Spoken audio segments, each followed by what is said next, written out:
right, here we are. We're having a party. We're talking about coaching and psychedelics. So, welcome. My name is Yannick. I'm here with my co-host Julia. Hey, Julia. Hey. Hey. Yeah, as I said, I'm still recovering from my little cold, so my voice is a bit deeper than it used to be. Brought But home I'm a little very present from happy. Colombia. Yeah, it's like as if I have partying all the time long as already. But I'm looking forward to the party here continuing. Yeah, this time is vice versa. It's the other way around, right? First you got the retreat and then the party's coming up. So we're saying party because we're here with Andres, David, and Vismay. Really happy to have you guys around. The connection came because Andres, we connected as part of our section, our professional section at the Mind Foundation when it was active. And so I knew you had a platform that you've been building around psychedelic integration. And, now we connected again and we thought, hey, why don't you bring a few people in and we get a bit of a panel going? The white paper discussion was really fruitful, I think. So we're like, let's have a few more parties perhaps. And so you brought two of your colleagues, active coach and an active therapist. We all work around psychedelic integration. That's kind of how we got together. To just offer an umbrella. So really excited to talk to you. And we usually ask people how they introduce themselves at a party. If somebody at some sort of event, maybe let's assume the event has a sizable number of coaches there. But how do you respond when somebody asks, "Hey, what do you do?" And maybe we start with Andres because you've initiated this party in some ways. Yeah, sure. Thank you, Yannick, for the invitation. Julia, also. It's really nice to see both of you. And how I would describe myself. I'm someone who was trying to help himself with the use of psychedelics and then found a lot. And therefore, I understood the need and the existence overall of this preparation and integration model. And since that moment, I realized that there is a lot of benefits on that and a lot of ways that this could make a whole experience way more safe and more fruitful. And over 3 years ago at this point, I partnered up with a friend of mine and we started this platform, psychedelicsintegration.com, which the sole mission of be part of the now growing safety net. Back in the day, a little bit more restricted, where people could find professionals, both coaches, therapists, also some psychiatrists that we have already vetted, and we work with them. They can find people that can support them on this process. It started being focused more on integration. Now in the last year has been shifted a bit more to preparation and integration. And my mission is simple. If I can expand a bit more the message and people can start considering this model, to call it in a way, while using psychedelics, that's what we're just trying to do here in a way. Wonderful. Thank you, Andres. Thank you. Vismay? Thank you, Yannick. So my journey started as an engineer. I just wanted to understand mind, consciousness, what anything is going on at all. And I ended up landing on a psychedelic experience and it transformed my life. So the whole meaning shifted for me personally. And yeah, my life's meaning changed to how I can contribute to others' life, how I can really myself understand the mind and help others understand the mind. So after that, like I have done a lot of practices in contemplative traditions like Advaita Vedanta and Buddhism. And a core message which I would like to give to the world, which I strive for, is basically integration is the ultimate thing you can do. Like taking psychedelics again and again doesn't help. It's the integration. If you start doing with any practices you take and slowly you can embody that knowledge. So my work is to just see that within myself where I'm lacking paths which can be integrated, and also help other along the way.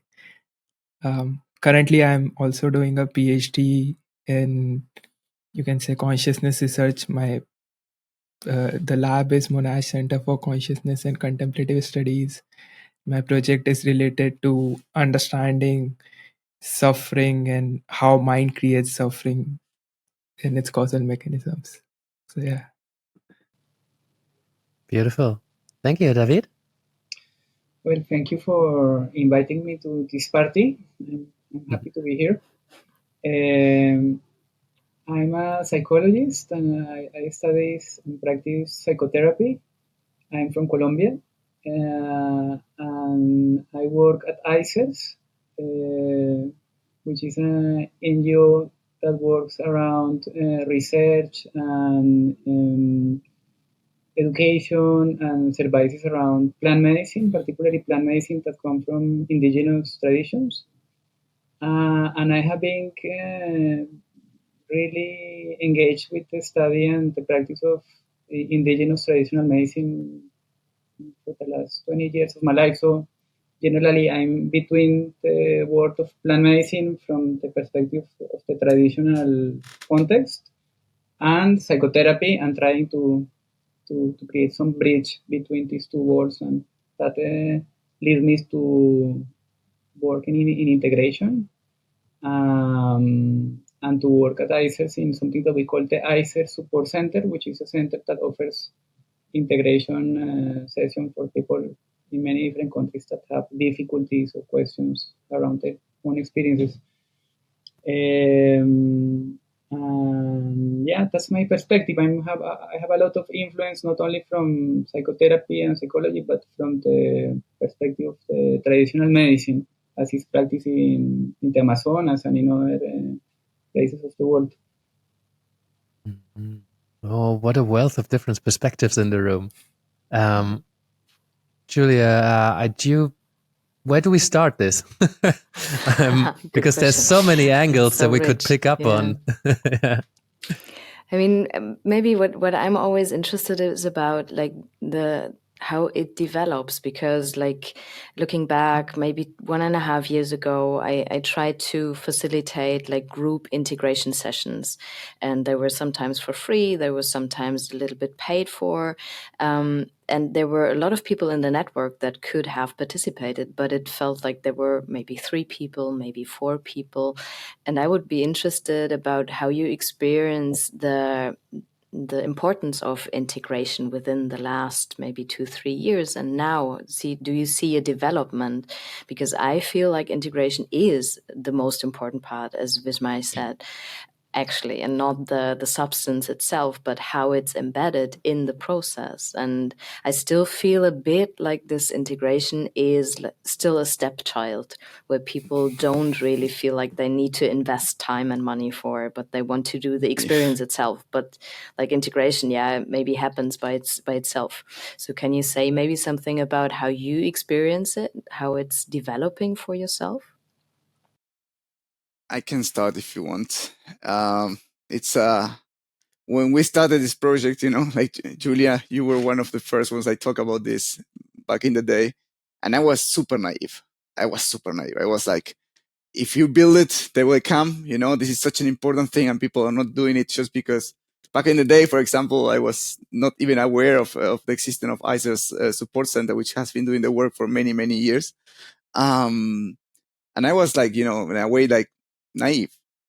With the years, this has changed. And I mean, it seems that the word integration and talking about integration and working on integration and integration is everywhere. Like it's everywhere, and it has become, it does, especially like in the last years, I have seen to become more even important and more discussed. However, the use of it and the change on it has been more slow than it may look at the first way. And I always say this, and people will like, how would you know? Well, like Google. That's always my answer, like we rank first or second page for many of the most important keywords like psychedelic integration coaches, psychedelic integration therapists, in English. And the traffic is laughable in many cases. So we've been kind of like waiting for this, as many people put it sometimes, like wave to catch up. Now we have changed the perspective, and we're actually going and talking with retreat centers directly to try to help them where they are with people. Because what we have found out is that not many people take into consideration this. I need to say way more people right now, and way more people are actually asking for preparation or asking questions before, which is something that, every time we get an inquiry about someone trying to prepare, I'm going to go here, I'm going to do this. How can I prepare better? How can I work on that? That's like pure bliss for our mission in a way, because many times what we find out, and probably David can share more about this, is people who are already struggling, who already, because of many reasons, went into a situation that is challenging and even are suffering from real consequences of that, and they're looking for help, and that's how they find us and how they look for us. So sum up, definitely it's growing, and especially I think in the last 6 months I heard a lot of at least the psychedelic media to really discuss more openly and more, and apparently now in ICPR was a lot of people talking about this, about the challenges, about the difficulties that can arise, about, this is not just something that you take magic pill, it will solve your problems, which is a narrative that is not only about psychedelics, right? It's like a narrative we have culturally about many topics and many things in our culture. And this also trespass to psychedelics. We are used to think about, I cure my depression with a pill. I cure my problems with something else externally and easily. And many times the internal work part of this is not really reflected. Yeah. David, Vismay, what are your experiences? I actually relate with Andreas. I would like to add on what he said is just to consider integration as something takes a lot more maturity. And I'm not sure how many people are just totally ready to jump into integration from a mature and wise perspective.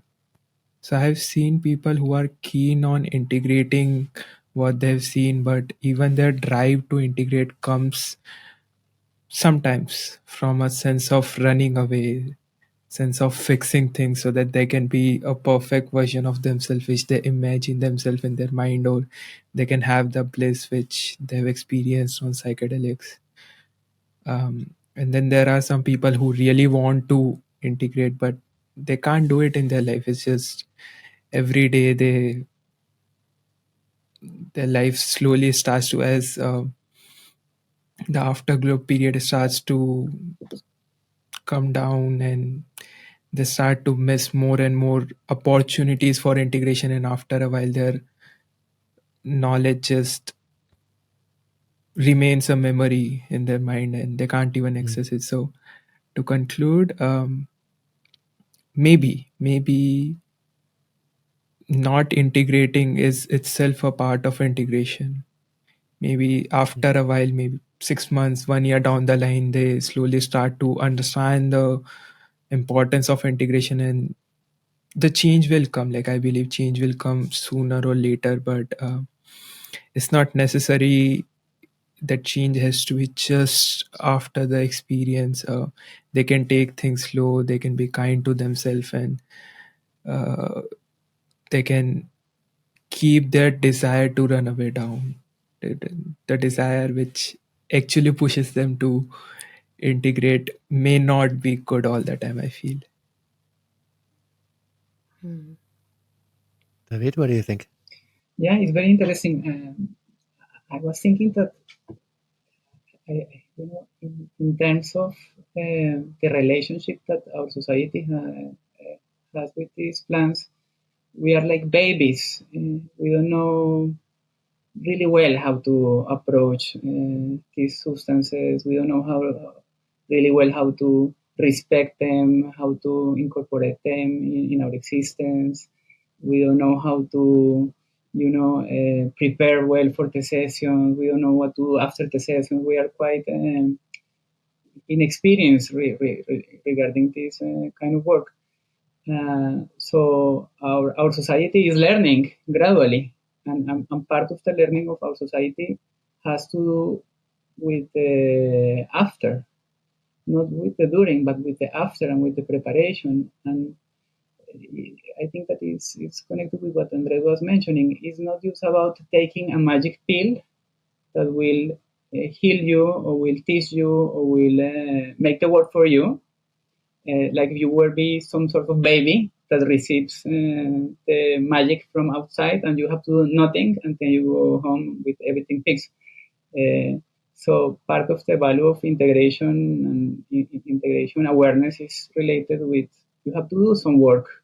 It's not about being passive. You have to be very active, and the outcome depends a lot on your work, on your preparation, on your work during the night, and your work after the night. So we are learning.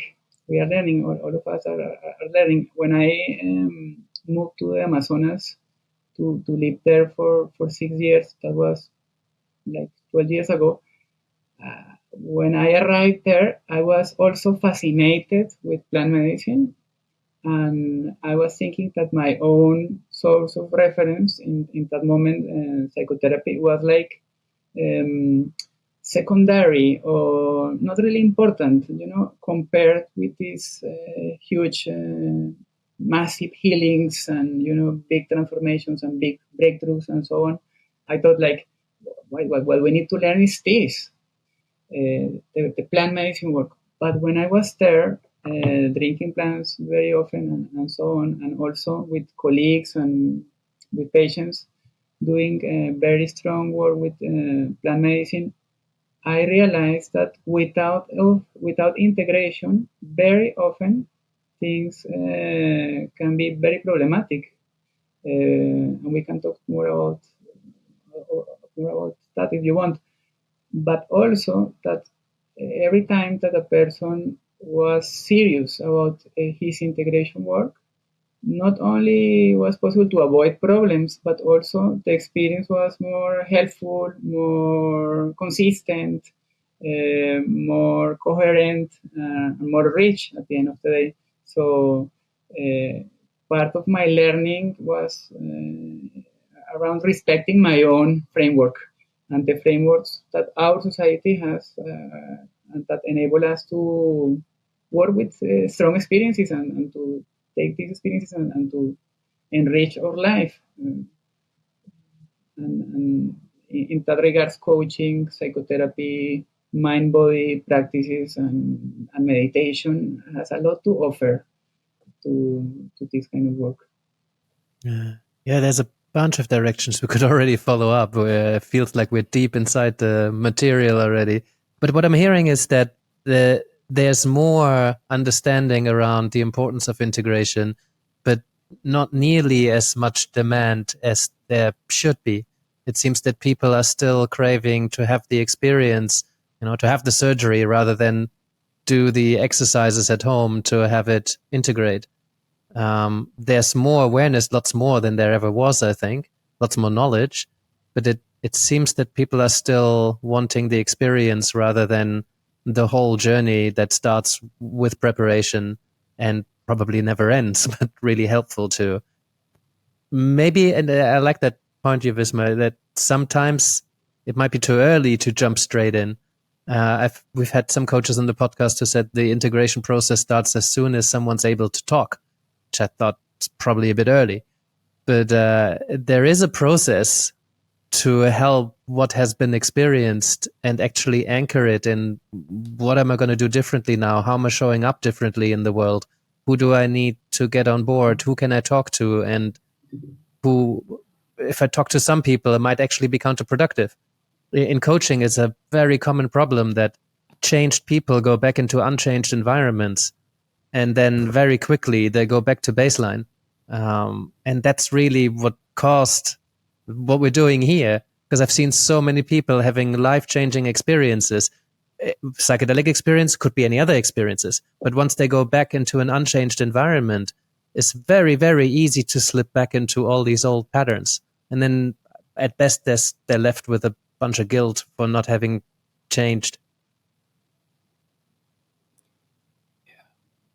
I think, this is exactly like that. And integration, I think the problem, the challenge we have, as David says, that we are just starting to understand this.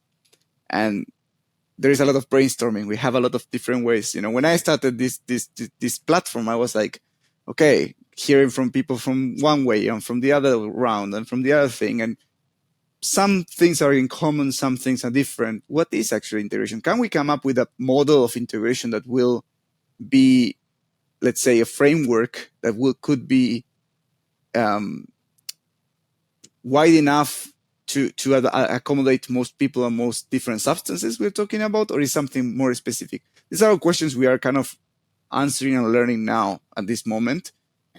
But one thing I always try to keep in mind is, to think about what happened in the traditional settings, because that's where we can already learn a lot of things. And we know that even in societies that have integrated these medicines into society, using the same word, and they don't actually have a specific integration process, when we see that there are like deeper cases for deeper context with the plant medicine, for example, the longer dietas, there is a preparation pretty strict, sometimes even pretty long.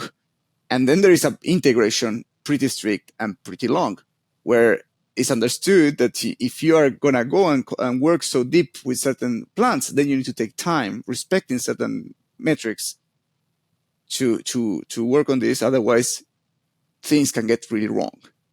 And these are principles that, in a way, our changes we're bringing into these communities, our westernization of these communities, in a way, we're losing it in a way that the weekend retreat is becoming kind of the metric. And many people, even I have talked with many retreat owners, people who are really like open and willing and trying to do a good work, but they're convinced that the integration circle is integration. We have integration. We have an integration circle. And this is the learning and the sharing and the discussions we need to have in a way. Also, just to also be careful not to, as David said, like we have our own ways, but sometimes we also project those ways. And I think I think and believe the one-on-one therapy coaching model works really well. Maybe not for every ways. Maybe for this other stuff, there are some group models we can use, and not just copy paste everything we have from more traditional therapy or coaching ways into the psychedelic space. So there are many things to discuss. Yeah. I can add something here. It's something just clicked in my mind on the integration part. Like there are people who really, really want to integrate, who are like restless. So this is like one end of the extreme where they feel like, okay, they can integrate it the next day or maybe the next day, maybe within a month, who are just they want to integrate. And then there are the other extreme who have just taken it and maybe they are sitting in that integration circle and they are like, oh no, my life is now 100% fixed, I'm all good, this will stay, I've got the knowledge. So these are like very two extremes. And when the integration, a mature way of integration is talked about, then it has to be from a sense of understanding that you have experienced something extremely extremely deeply meaningful, but you will go back to the old patterns of your life, as you said, Yannick. You will fall down, but that's also a part of integration.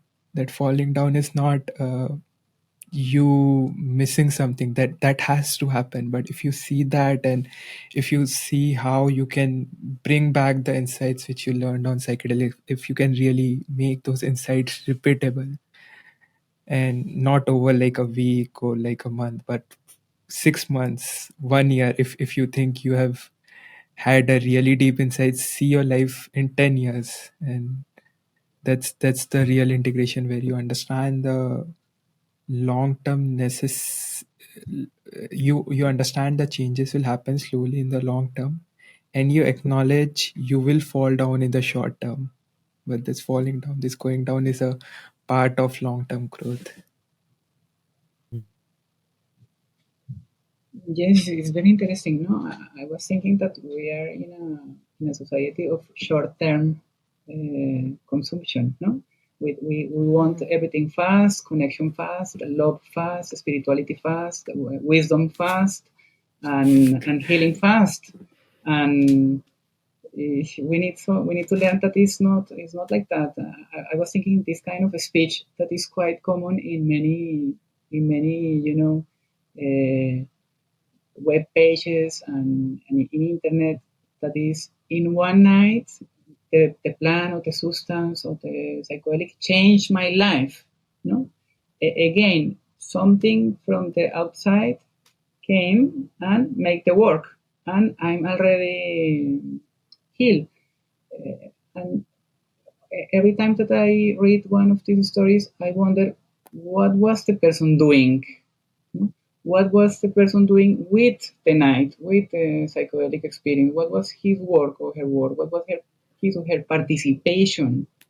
Because when I see long-term change, that always requires a lot of implication from the person, a lot of personal work, a lot of commitment, a lot of effort. And in the general narrative around psychedelics, that is an area that is often ignored. Like if everything was like around the external object that brings the change. And when you check the research, for instance, around psilocybin or ketamine and so on, and they say like, okay, 10% of the people improve, this is just an example, improve their depressive state after 10 sessions with psilocybin, but they never address the personal process, the internal process, the subjective process of the person that was going through these 10 sessions. No? And you can have the same 10 sessions with the same content, but the way you process the content is going to impact absolutely where you go with the same content. No? And that's where integration has something very important to offer and to say. Yeah, Julia, anything you would add? Yeah, I just thought like what we already said or tapped on a bit, like these different frameworks from different cultures. Like some people, they say like, I want to take ayahuasca and I will go into the jungle, and I ask them like, what are you searching for? Like it is not like in all these Southern American countries you drink ayahuasca and they all have the same rituals, they all have the same ceremonies around it. It is very specific and it's very different. And I think as different as the different tribes hold their ceremonies, as different is the integration also in the communities, because the people who drink there, they normally stay in the communities, and it's an integration path they take within the community, and we go back to our world. So it also needs a different framework in how we can integration into our life. So a teacher of mine just recently said, like, it's not about integrating spirituality into your life, but it's about integrating life into spirituality, because life is way smaller than spirituality is. And I think it's also the same with these kind of experiences. It is more about opening up to a new kind of seeing the world, understanding, and that takes time to let go of old views you had and new views coming in and having a different meaning in life. And that is something that needs to be unfolded and not something that happens overnight. And especially in our society that is so fast paced and everything needs to be quick, it is more important to create frameworks that also work here, because it doesn't mean anything if you can work in the jungle and you are fine in the jungle and you come back to this kind of where you're coming from, what your cosmology is, and then you struggle again. because it is not where you're living. And I think that is always also a question of like how different these integration frameworks need to be for different people in different cultures. Yeah, I think that's so important to underline. Just on a very crude level, like, did you go to a weekend retreat and then you start work on Monday again? Or you're going back into a family with 3 kids? Or have you got the next 2 weeks blocked just to kind of travel around with no particular aim or places to be? You know, it'll be a very different process for integration. And Andres, you've pointed to integration methodologies, right? I'm curious if there's anything that we can quantify. Is integration always necessarily a tailored process? Or can there be methods or processes, exercises that work for most people most of the time, or that work for people in a Central European context? What can we quantify? What have you noticed works for groups? Not necessarily having groups in the room, but groups of people. What can we quantify, or is it always tailored? For what I have seen, apart from my own experience, of course, is like everything goes through the platform. And one thing that we really see, and this is the question, of course, is these people who are actually asking for help, or they are not going into situations because they ask for help? That's the question, right? Causality and consequence. But I actually had a discussion also with a colleague of David in ICER's the training. Like many of they have actually done a way beautiful work, and Mark Aishala wrote this book about psychedelic integration, which is pretty good and has a lot of information and a lot of cases. And in one of the classes I was taking with them, I asked him, like, many of these ones seems to be lack of preparation. And like there are many taking many times the medicine without integration or other kind of things. And he agreed with me on that. And this is something I've been kind of like growing up a bit on my mind. And I was like, if I would rename now my website, it would be Psychedelics Preparation, because I'm going to the place saying like integration can take different forms. And luckily, it seems that 90% of the people, to throw a number, can integrate slowly on their own, as Bismaye said, right? Like maybe in months, maybe in weeks. There seems to be a percentage of people who need support almost immediately, or to, let's say, short-term support to somehow come back and then to work through things. And these are the people mostly that comes to us, or other services like the ones from ISOs. Some of these, if not completely eliminated, it could be contained in a different way. And this is what happened to me on my personal work. I've been through hell, but I knew that my integration therapist was there for me. So the fact that I already knew that, someone who knows me, who we have a relationship, therapeutic relationship, someone who knows a lot about this world and this work with the plants, that already, allows you to say, okay, I may be losing my mind, but this can wait to Monday to be discussed, and give you that space to stop going into these spirals. Because this is what we see in many people who reach out to us already are in a spiral. They've been already sleeping or any other thing that could be for days before they do that. So to answer your question, I think having 1 or 2 preparation sessions, apart from the screening, of course, which is something different, but having a preparation session, our hypothesis at the moment is that it's the thing that could bring the most benefit for the most people in general, let's say. There are still going to be some people who have challenges and adverse effects, for sure. It's not gonna, this is part of the work. But then for those people, the integration can look different on different cases. And also this may go also related to the way they perceive the world, where they're coming from, right? What is their, because this is, as for coaching and therapy, I think that the relationship and being on the other person's world allows the change to happen. And in this integration mode can be like, okay, you're coming from a more religious way, or coming from a more psychotherapeutical approach, and there you can, let's say, customize the approach in a different way to work on this. But preparation, from my point of view, is something that could really make a change into how people. The key point I'm taking from this is having a few preparation sessions and having integration set up already offers so much psychological safety during the experience, because there's support available afterwards. So even if you're going through something really challenging, knowing that there's a safe space, and through the preparation, perhaps having learned that, any loss of mind is temporary during these kind of experiences, I think that makes a huge difference to how people show up. And building that relationship, right? Because I talk with Yannick. Yannick knows me. So it's not the same that after I come to Yannick and Yannick tells me, I'm not crazy, you're not crazy. And I may doubt that, because who is Yannick? Doesn't know me. But if there is already some relationship, this changes everything. David, do you want to comment? Yes, I was thinking something.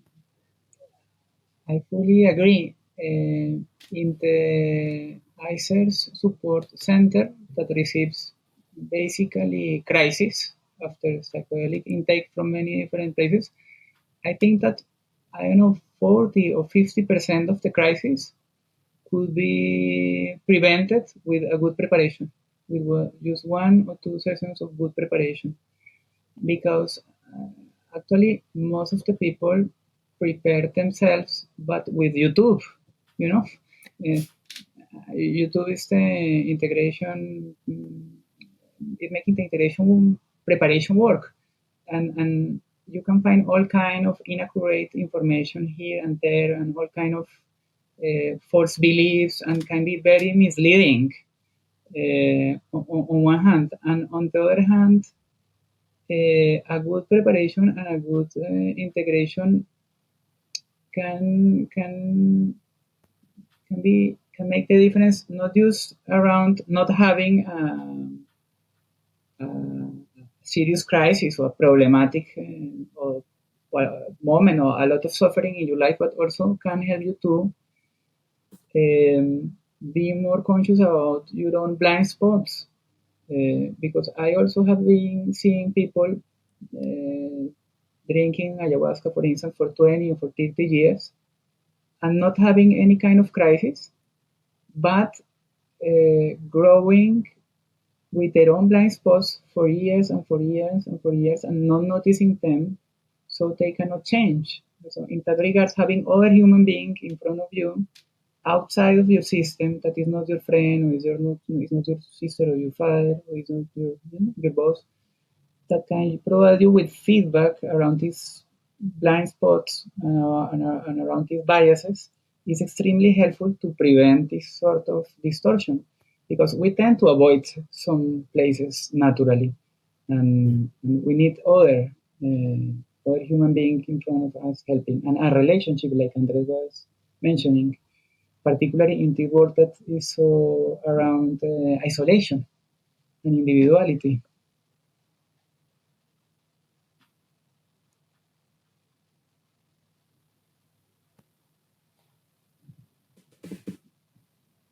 Wisma, do you feel like adding something? Yeah, there are so many points. I just trying to hold all the points in my mind, and they've been slipping away. I think it was a welcome silence, probably for the audience as well, just to kind of process some things and take them in. So I agree with what David said about the YouTube part. And it's not just YouTube. What generally happens is there are few people who will take psychedelics, have a blissful experience, and they will recommend to all their friends and family members. And what message people get is, okay, she has got a good experience, so I'll also get a similar experience. And whosoever comes to me, I just like say to them that it's not necessary. you are coming up with a preconceived bias, a notion, and if those people directly go into a psychedelic experience like without any preparation, then yeah, they will have a totally different experience, because each one of us has different ways of understanding the world. Our meaning making systems are very different, and only somebody who's trained with different ways the mind makes meaning can really relate to different sorts of experiences. So maybe there are a certain set of people who have a bit common experience, but then there are a lot of people whose experience are extremely different. And when I suggest practices to somebody, so I can divide the practices in like two parts. One is relaxing practices, relaxation, which calms the mind, which calms the body. And these practices can be applicable to everybody, because they are not changing any, in and of themselves, they are not changing any meaning making system of the mind. But then there are like insight practices in which a person can go and start to uncover parts of their psyche and bring them to light and really transform them. These things are something which are very different in different people. So if it's in a group context, I would probably say it's nice to recommend these relaxing practices which helps everybody. But in a more private one-on-one setting, it's good to really go deeply into the psyche, and it's best to do that with somebody who is trained rather than somebody who is just your friend and who has taken who has also taken psychedelics. Because what will happen is you will describe something about yourself, and that person has had a completely different experience, and the person might be like, okay, what are you talking about this? Or no, I have had such experience, and maybe you are having so and so experience because of so and so reasons, and their advice won't be useful for the most part. So yeah, maybe you can understand how you can divide the practices and suggest what practices in what settings. Yeah. I'd love to go a lot more into the practice, but I think first I'd love to take two steps back, because a lot of coaches ask themselves, well, what is coaching in the psychedelic space? And when it comes to integration journeys, we chatted just a little bit before we pressed record, right? It may not be so important to you. You might work with someone on an integration journey, and then labels may not be so important. But there is a line somewhere at which point I think it's quite important that someone works with a practitioner who has studied the mind in depth, is trauma informed, has experience with psychedelic journeys to a large extent, have done their own work. 10 years of supervision, or extensive training. If somebody goes through 8 years of studying how the mind works, you're going to learn a lot about yourself. And that doesn't mean that coaches don't necessarily know a lot about themselves. There's plenty of coaches who absolutely know themselves at huge depth, especially in the psychedelic space. But I think it is still a pertinent question, or it may not be for you. That's why I'm curious about it, right? What is psychedelic integration coaching? Where does psychedelic integration therapy start? And is that a conversation that is meaningful to you?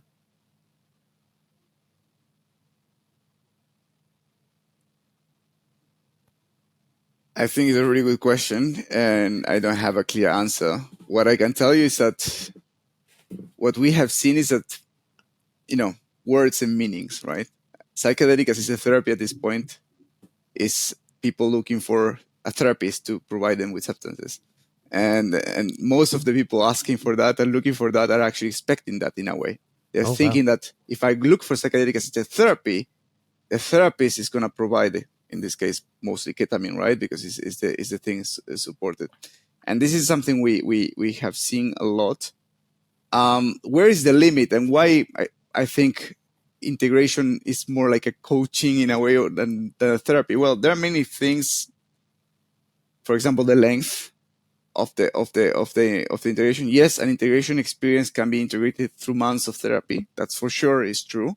But it's also true that most people, especially on this, let's say, acute after effects they can resolve their problems and get back to a stable baseline to keep working then on therapy, integration therapy, in certain sessions from like 1 to, I like the model also from like 1 to 10, but mostly even from what we get on our website, it goes mostly to 2 or 3 sessions is enough for people to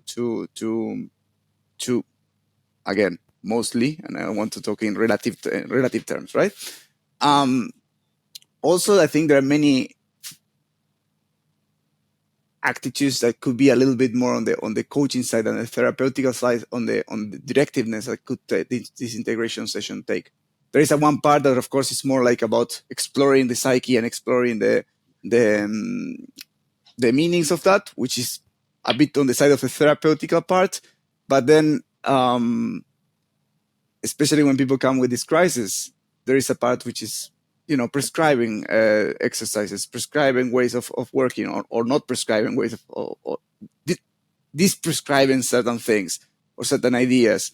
Like from the simple, like, don't take any great decision right now. If you need to leave your job and move to the Amazon, that's going to be fine also in 2 months, to the more of like, what did you eat yesterday? How's your sleep going? Can we do some sports? And all these kind of things, which are a bit more on the coaching side in a way than what a therapeutical thing could be. But again, the lines in all this is a bit blurry. But I find really interesting how this works, especially in psychedelic assisted therapy, has, especially in the US, but also in Europe, has kind of like evolved into this kind of like, okay, if I'm doing a psychedelic assisted therapy, that means that I'm taking psychedelics with my therapist. And this is starting to be some kind of meaning of it. And it's a really interesting, when people still like psychedelic assisted coaching, psychedelic coaching, they do understand it a bit more like separated than the therapy itself. Interesting. Others? Yeah. That's I never thought about that, Andreas. It's a quite interesting distinction when people think about therapy. Yeah, they do think about taking psychedelics with a therapist. Even I think somewhere it was like that in my mind. I don't know why. Yeah, I just discovered it now. I like it's a tough question, Yannick. Like I personally don't know the answer. How I would like to work now is because I've seen so many experiences. I remain very careful not to insert my own biases and take them to a journey which is mine and not theirs. And it's very common to um, start interpreting what they are experiencing from a personal experience point of view, and there's like a whole chain of transference and counter transference in that. So my best practice is to just like really stand back, let them take the stage, and here and there just uh, point them to a direction I feel their mind can let go. And I don't know if you'll call it coaching, if you'll call it therapy or what, but Could you give us an example, maybe? Yeah. So I've had this client who was a meditation practitioner for years, and who really wanted to do psychedelics and wanted to explore that world. And I was like, okay. I saw his intentions, and they were like very driven. Like, okay, I want to get enlightened. I want this, and I saw, and I could see after looking at that this person needs to actually work on a lot of his childhood traumas, with which the person is running away from, rather than getting this enlightenment. And what I prefer is to not directly tell them this, because if you tell such things to anybody, they will reject it right away. So there's a way in which I can let the person slowly understand how his intentions are from where his intentions are arising. So that's the work I would do in preparation. And for that person, the trip was extremely challenging. Like the person couldn't understand at all after the journey what had happened, and the person was stuck. And I'm just sitting with him. I'm just sitting. I'm okay. I'm hearing, and I'm just telling him it's okay. You can just relax. And I refuse to really give him any insights that okay why his journey was like that. And in fact, the person was very keen. Like the person was asking me, why did this happen to me? Why I didn't get that? I don't know. I've been meditating. Why I'm not able to understand? And I just told him it's okay. All these things which you are feeling, all these questions, you will find your own answers. Right now you need this. Right now you need relaxation. And 6 months after that, the person texted me and he's like, I really understand what you're saying to me. So it took a lot of trust, and I think every coach has to develop that trust, that everybody has their own intelligence. They will somewhere get it, and you can just be a catalyst. So it's not an active approach which I take in integration. It's very passive. I invite them within themselves. And I just slowly here and there point. Maybe I So don't know if this was helpful. yeah, so the sense I'm getting is really to hold space for that person to be in a relaxed state and trusting that they will do the integration, that the integration will happen, rather than push integration forward with techniques, processes, etc. Other than, hold space so they And can relax and that they don't feel they need to force anything right now. yeah, because somewhere that holding the space for them to relax is what they need, is the integration part they need. They themselves don't know. They think that the integration they need is all these answers.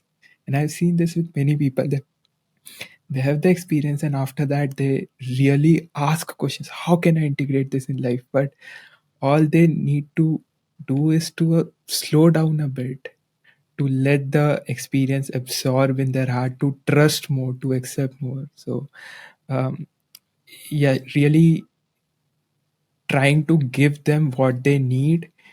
And a sensitivity has to be developed for this, because sometimes you will think that they need the answers what they are asking for, or they need the answers which you have got in your personal journey and in your experience with other people, but what they need might be completely different. And I fail a lot of times. So this sensitivity, developing this sensitivity is a skill, and there are people who are great at it. I'm still learning.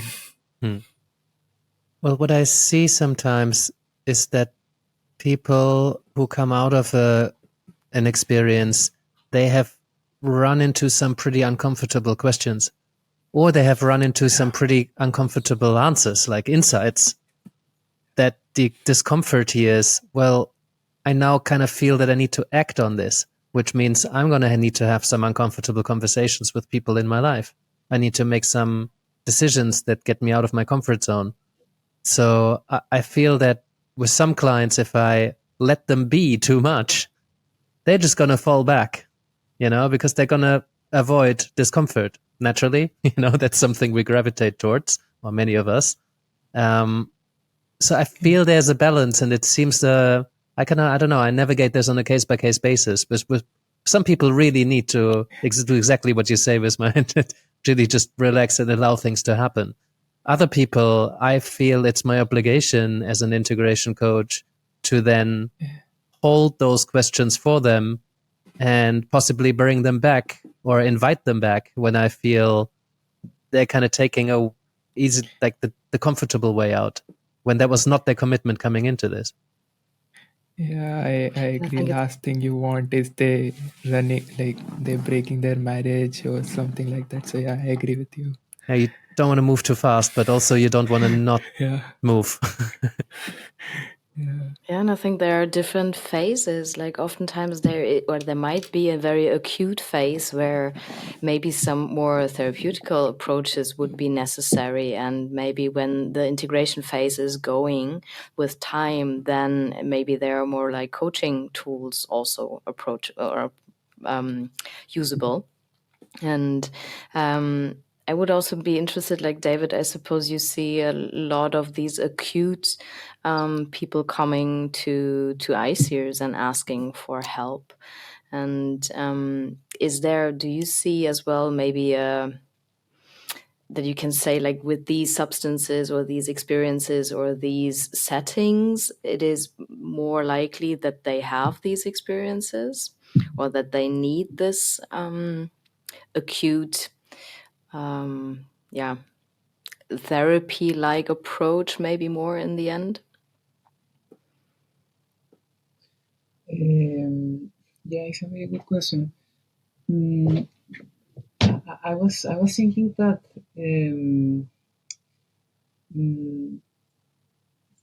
this is curious because there is a bias which is not individual but is like social, and it's very common in the psychedelic culture, and it's a bias related how difficult or how problematic can be to approach the psychedelic work without enough care.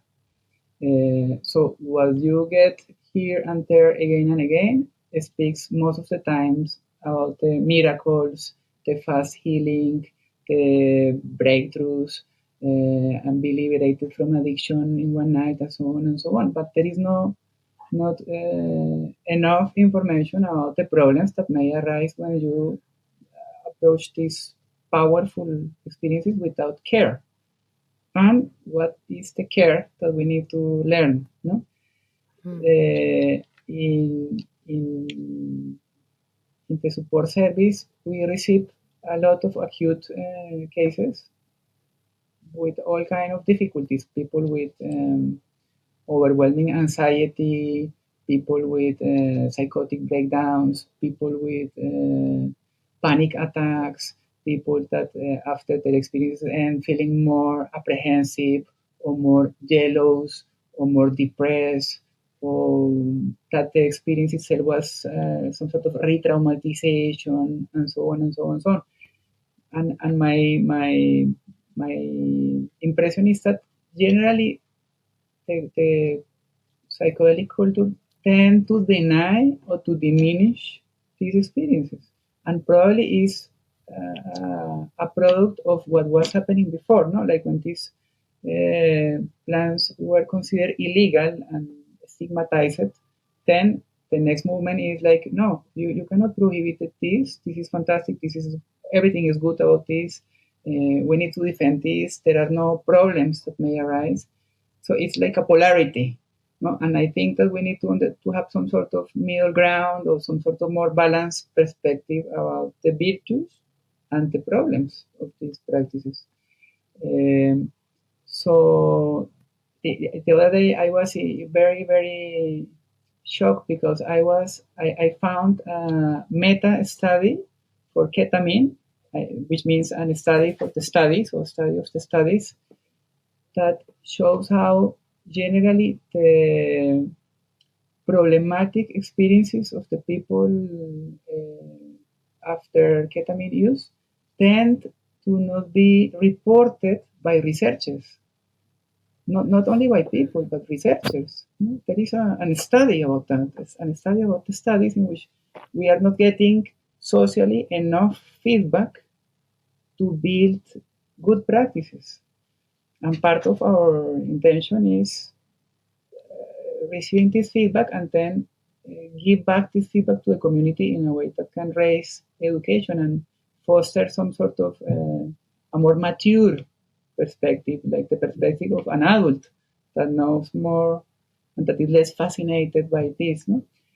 So which kind of context and which kind of practices may end on some sort of urgency?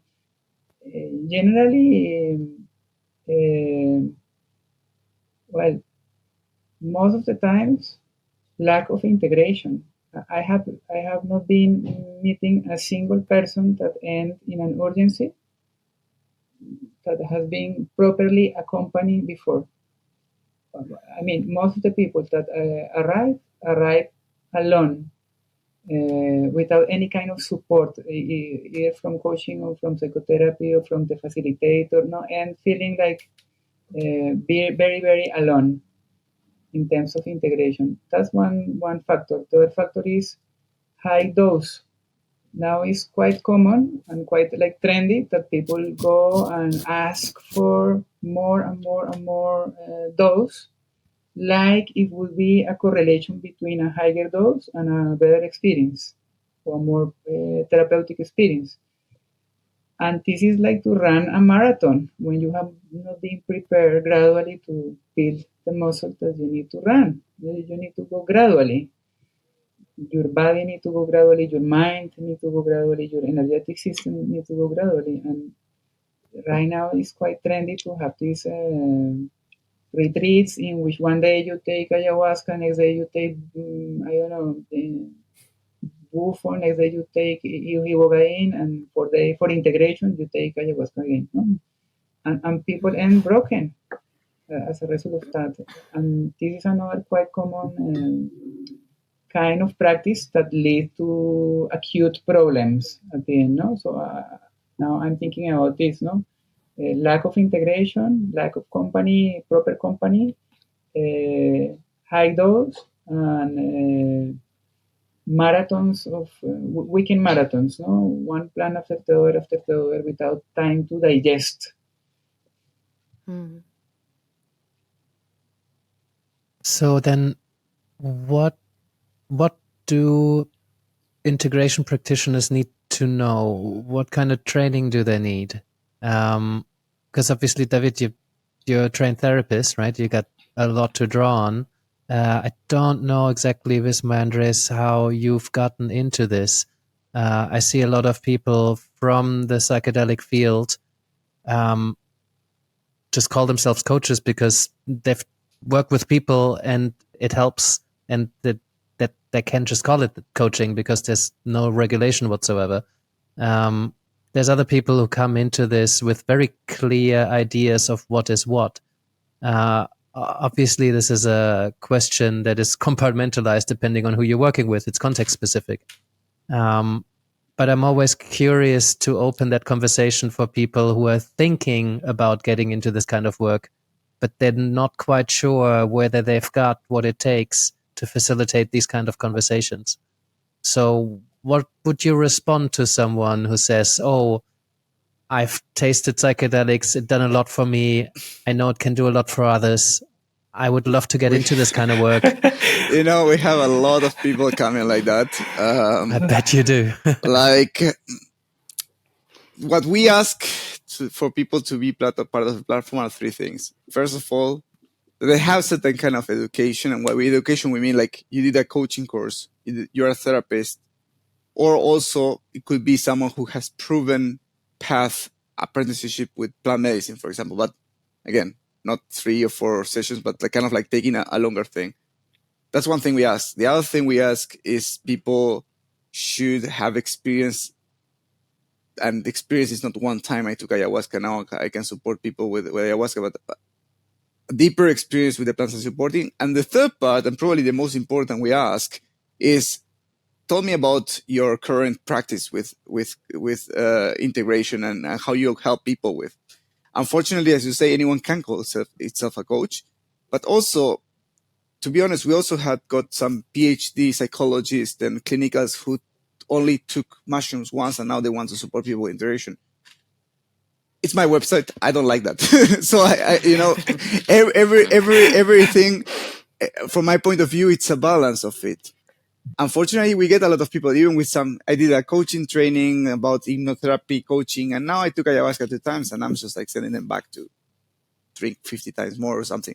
It's not about the quantity. It's about what is the work, and especially tell me more. This is the last question, right? Like, tell me more about your practice. How are you helping people with? So there is no clear answer. I've been going around this and talking with many people, like even when my first contact was like, how do you define like a good coach or a good therapist? But I mean, most of them, I also need to like, I interview everyone who comes to the website, and I need to feel them. I need to feel what they're coming with, you know. Unfortunately, especially in this world, there is a lot of ego inflation. There is a lot of savior complex. There is a lot. I mean, I'm using these words, by the way, without psychological. I'm just using this word in a more colloquial way. But people who come believing that they have done a great path, and maybe they had, but a lot of the deepness that needs this work, you know, to see these nuances, to observe when you may need to be more active, when you need to, all these things are things I analyze on this call. So I want to make a extra mention on, there is a lot of integration courses and psychedelic assisted therapy courses, and some of them really expensive and some of them really long. I think many of them bring a lot of good information. I have no doubt about that. But let's be honest, like none of them is certifying anyone for anything. And there is no guarantee, and especially since last week, less than less, that this will certify anyone for anything. And most of them, even if they may have great teachers and great information, they have pretty little practice got bought, especially because of the legal situation. So I always tell people I met, even people I don't met through the website, but in conference stuff, like, be careful with that. Do you really want to go into this thing in this way? Because you will spend a lot of money, and I don't know if that's going to be, so far we don't have any standard. Even if we wanted to have a standard, there is no standard at this point. So, you know, I think that something in the middle of these three things, someone who has a deep process and personal development with the plants, which is basically what it's asked to be a therapist, right? Like you ask to have a theoretical knowledge, long process with a therapeutical process where you are experiencing these tools on yourself, and also then somehow of a practice where you can start working and you have supervision. Supervision is something really important. Supervision is something that is super important. We have peer support supervision groups on the website. We ask everyone to ask who is your supervisor, who you're talking with, because as David said, like blind spots are everywhere, and psychedelics just make them bigger. So this is the answer I have to this point. I don't know. I would love to have a more clear ABC, but yeah, unfortunately, or fortunately, it is what it is. At this point, we haven't got any closer to a more specific one.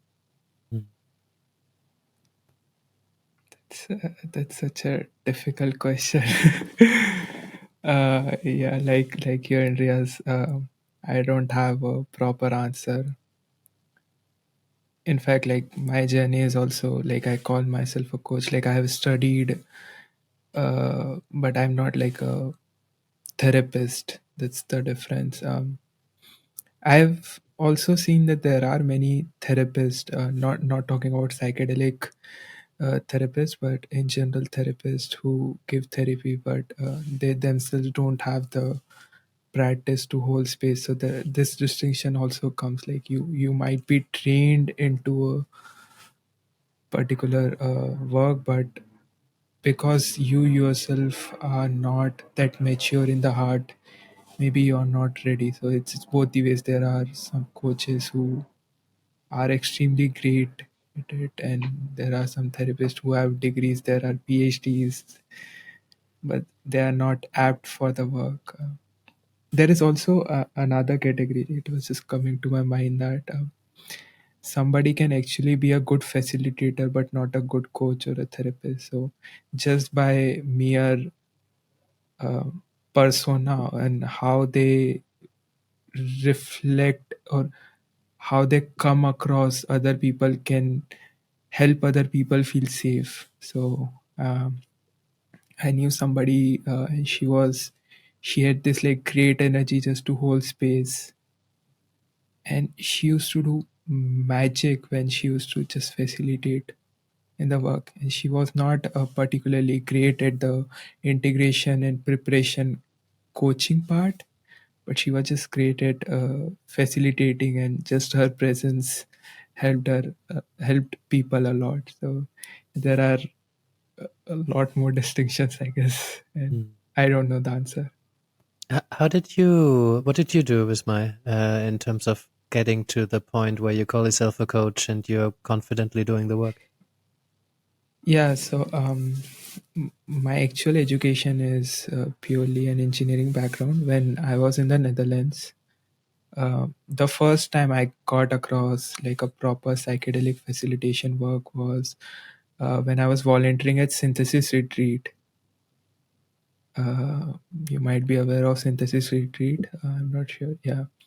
So I have done volunteering work with them, but later on, I started my own journey with my teacher. So I used to learn from him, and that's where it's informal, and it was more for my personal work rather than just understanding coaching in general. And then later on, I also worked with, which was just providing like online integration for Psychedelic Insights website. It's again a Netherlands-based retreat company.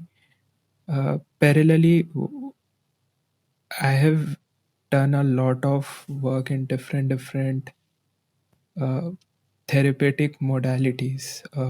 Like I know how IFS work, how meditation, the different types of meditation work, and Advaita Vedanta. So because of all the interdisciplinary background, I feel I'm good at understanding a person if they fall within my category. So if, let's say, somebody is from somebody's religious background is Christianity or Islam, I might not be the good person because I don't know that background. But if somebody is coming from a Buddhist perspective, if somebody is coming from, generally people come from Advaita Vedanta perspective after doing psychedelics, or somebody is a psychologist, somebody is an engineer, and I've seen those fields, so it's easy for me to pick up.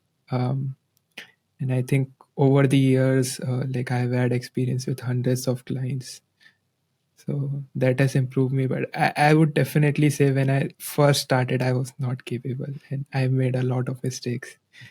Now it's the same, but I understand I'm not capable that much. So I guess just this humility helps. Yeah, and you're not claiming to be an expert in what they need to do. You're holding space for them Yeah. to do the work. Yeah. But yeah, it sounds like you've learned a lot through people that you've learned from, through organizations that you volunteered in, to spend some time in the space and then studying various different things, but not through a formal kind of coaching skills route. No, yeah, I have not gone that route.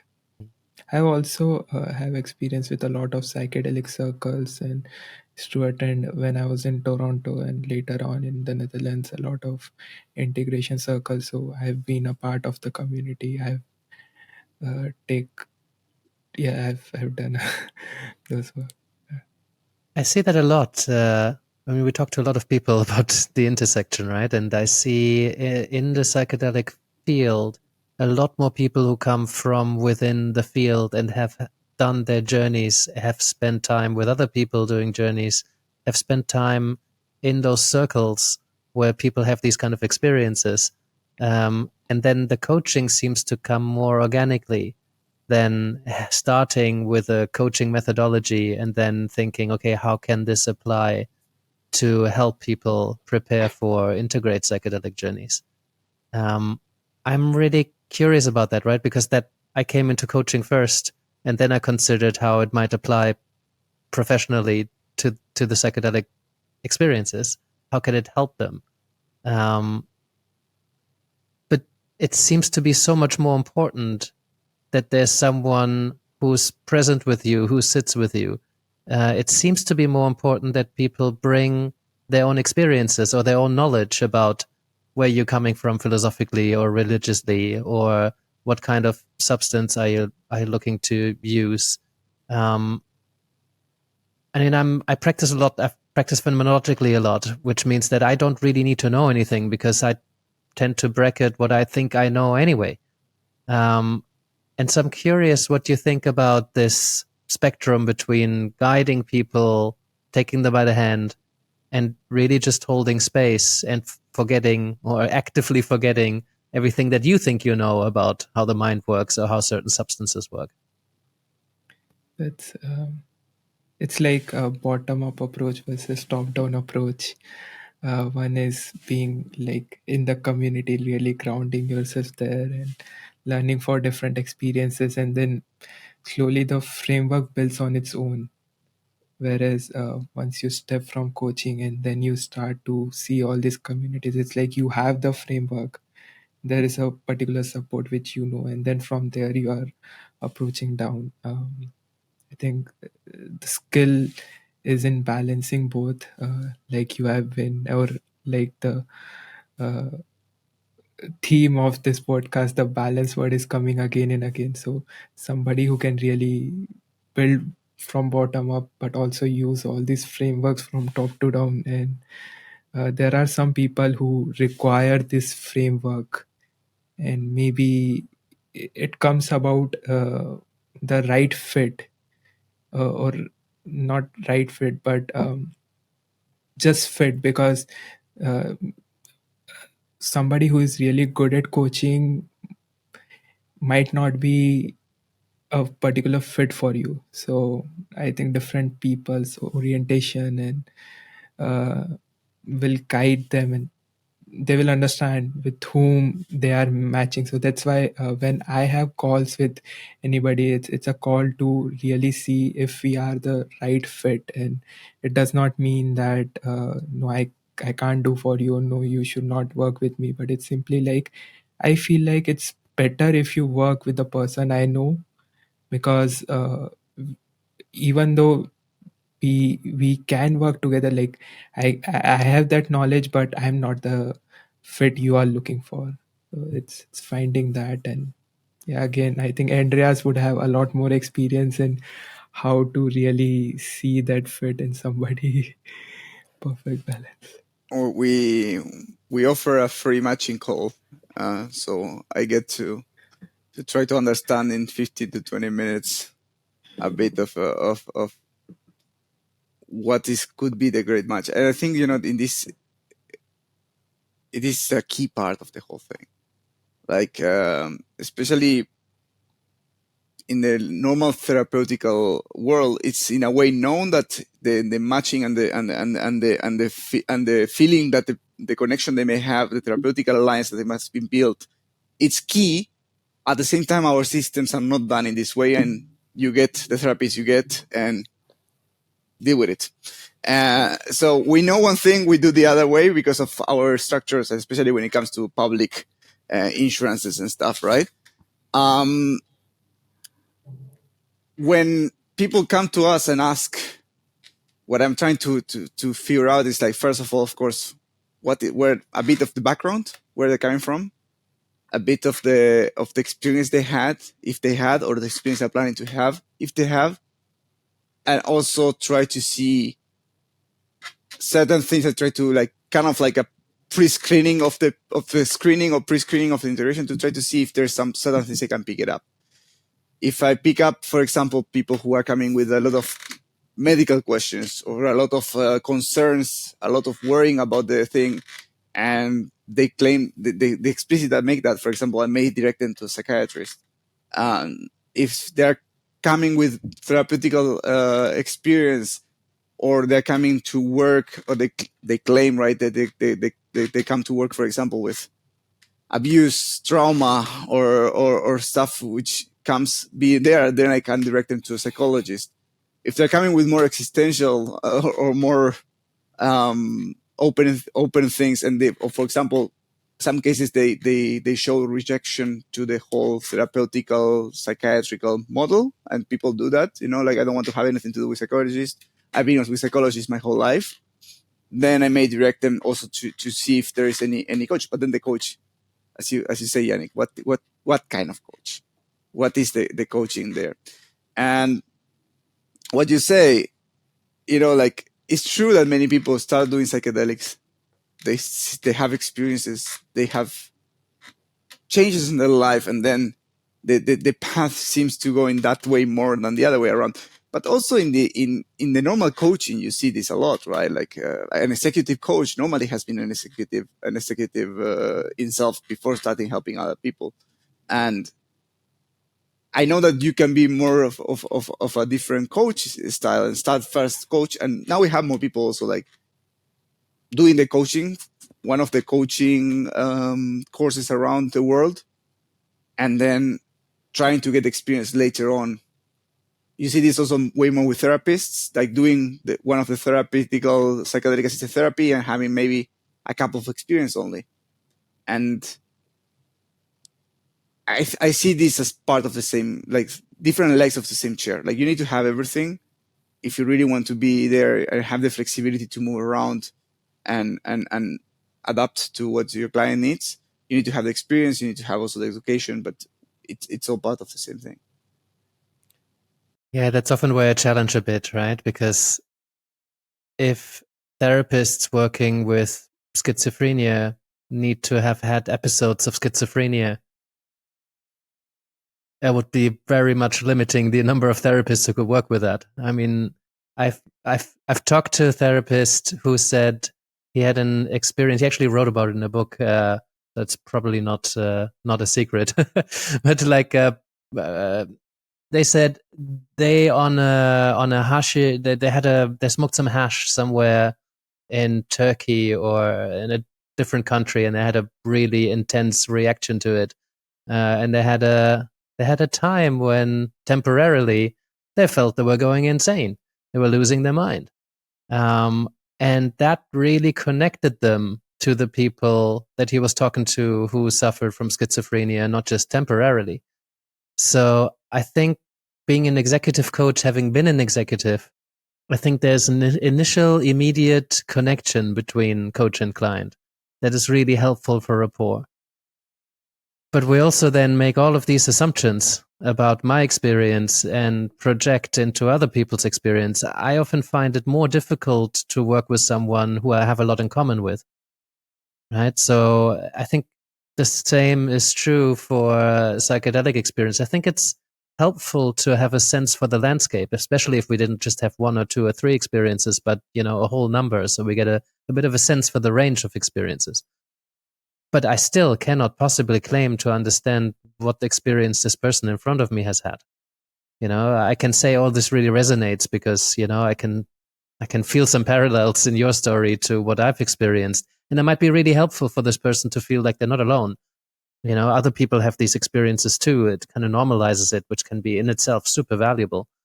But to work with that, I think we have a lot more to bracket when that's the case. So that's why I'm always arguing for, we don't necessarily need all of this experience. We don't need to have been a CEO in order to coach a CEO.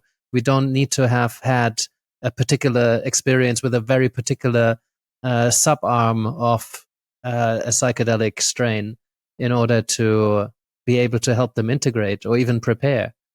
Unless I'm taking a position of, I have some knowledge and some guidance and relevant information that I'm willing to share with you. I think that it's valid. Sorry. Yeah. I think it is valid.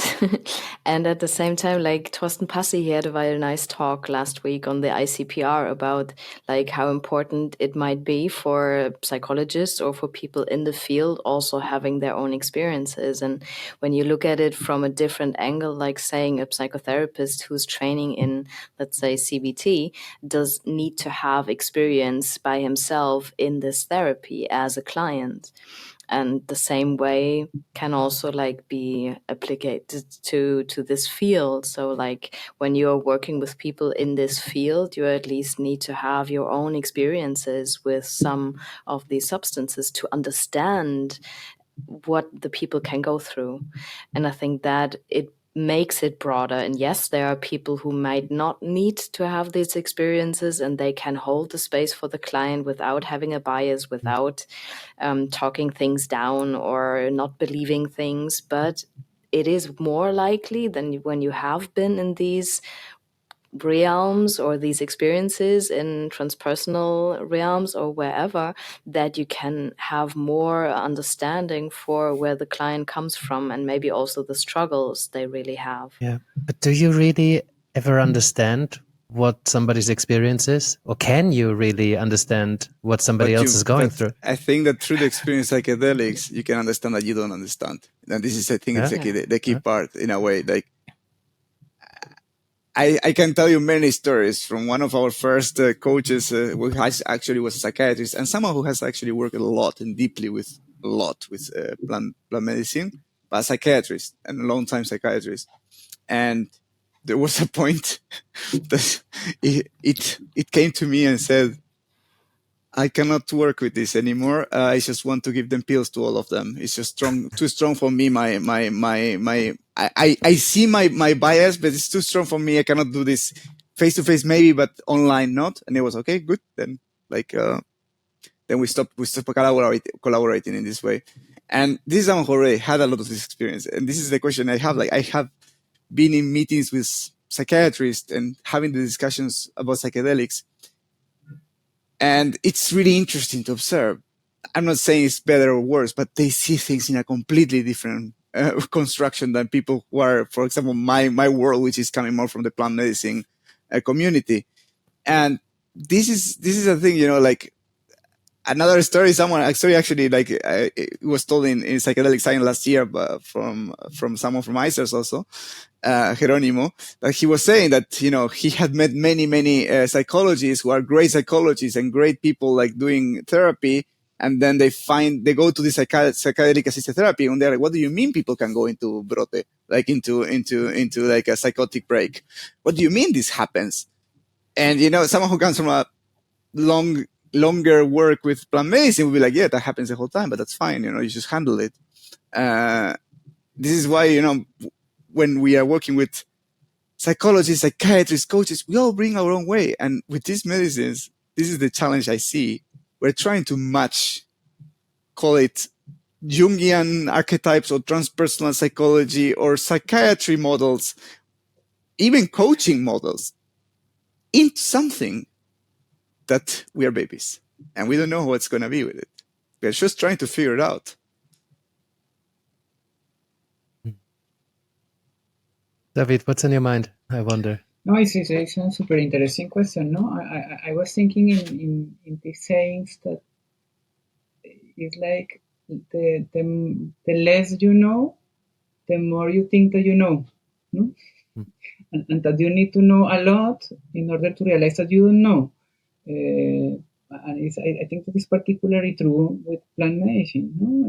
No? Dunning-Kruger effect, no? Exactly. And in the standards of the indigenous cultures, if you have been drinking ayahuasca for 10 years with commitment, you are more or less like a baby, like 2-3 years old. Not 2-3 months, but already 2-3 years old. No, you are starting to understand something.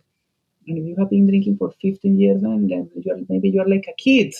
But they have another reference of what does it mean to really know something, and the elders and the grandfathers that have been working for 60-70 years, and they are the son of the other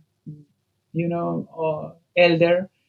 They are quite humble regularly. So for me, humility is a good sign in someone working, either giving plant medicine or either accompanying someone that goes into this kind of work, because it is complex, it is deep, it is delicate, and approaching the work with humility, I think, is quite important, and protects both sides, the patient or the client and the therapist or the coach. The other day I was talking with a very, very experienced therapist and healer from France, and I asked her, like she has like, I don't know, 50 years of experience, and she was trained with an indigenous person from the north of America, and also in very deep psychotherapeutic approach. And I asked her, what has been the most difficult thing to learn in your path, in all of these years of full dedication? And she told me, the most difficult thing to learn has been humility, but also the most liberating one. Yeah, it comes back again and again to that in my supervision work, that once we manage to get our ego out of the way as a coach or as a practitioner, it's so much more effective. I can share like a talk I was having with one of my colleague recently on this topic. So he said to me how he does not go above the people and invite them to come above and see the world is good. Rather, he just goes below them and he's like, see, I'm down here. I'm not up here, I'm down here. See, I'm so down, and maybe you can join me. And you think it's not good to be down here, but it's good, just try.